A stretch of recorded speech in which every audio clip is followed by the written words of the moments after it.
Russia ও Ukraine পরস্পরের বিরুদ্ধে আকাশ হামলা চালিয়ে যাচ্ছে। এতে ৩ বছর ধরে চলা যুদ্ধ নিয়ে ওয়াশিংটনের প্রস্তাবিত যুদ্ধবিরতির সম্ভাবনা এখনও অনিশ্চিত হয়ে আছে।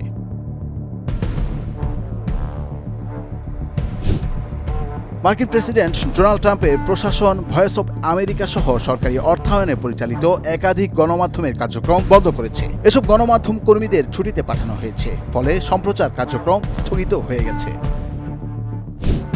পাকিস্তানের খাইবার পাখতুনখোয়া প্রদেশের মোহাম্মদ ও ডেরা ইসলামাবাদ খান জেলায় নিরাপত্তা বাহিনী সশস্ত্র গোষ্ঠীর 2টি আস্তানায় অভিযান চালিয়েছে। এ সময় বন্দুকযুদ্ধে কমপক্ষে 2 সেনা এবং ওই গোষ্ঠীর 9 সদস্য নিহত হয়েছেন। মিশিগান, মিজৌরি ও ইলিয়ন সহ 5টি অঙ্গরাজ্যের 1,70,000-এরও বেশি বাড়ি ও ব্যবসা প্রতিষ্ঠান বিদ্যুৎবিহীন ছিল। এসব রাজ্যে বয়ে যাওয়া অনেকগুলো টর্নেডোর তাণ্ডবে অন্তত 31 জনের মৃত্যু হয়েছে।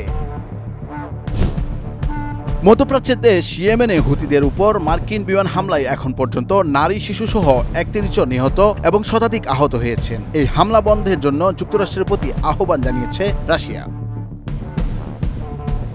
দীর্ঘ 9 মাস পর অবশেষে মহাকাশে আটকে পড়া সুনিতা উইলিয়ামস এবং তার সহযাত্রী ব্যারিবোচ উইলমোরকে ফিরিয়ে আনতে আন্তর্জাতিক মহাকাশ স্টেশনে পৌঁছেছে স্পেস এক্সের মহাকাশযান। মহাকাশযানটি স্টেশনে পৌঁছার পর তার দরজা খুলতে 1 ঘন্টা সময় লেগেছে।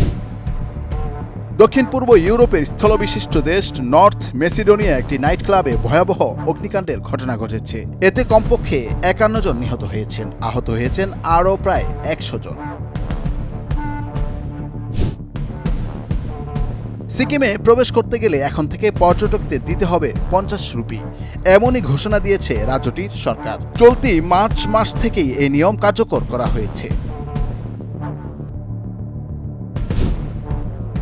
ভারতের বেঙ্গালুরুতে হোলি উৎসব চলাকালে মদ্যপ ব্যক্তিদের মধ্যে সংঘর্ষে 3 জন নিহত হয়েছেন। পুলিশ জানিয়েছে, শহরের আনেকাল এলাকায় একটি নির্মাণাধীন ভবনে হোলি উদযাপনের সময় 6 শ্রমিকের মধ্যে বাকবিতণ্ডা শুরু হয়। সার্বিয়ার রাজধানী বেলগ্রেডে শনিবার দেশটির ইতিহাসে সবচেয়ে বড় বিক্ষোভ অনুষ্ঠিত হয়েছে। একটি রেল স্টেশন ধসে 15 জন নিহতের ঘটনায় ক্ষুব্ধ হয়ে কয়েক লাখ মানুষ এদিন রাজপথে নেমে আসে।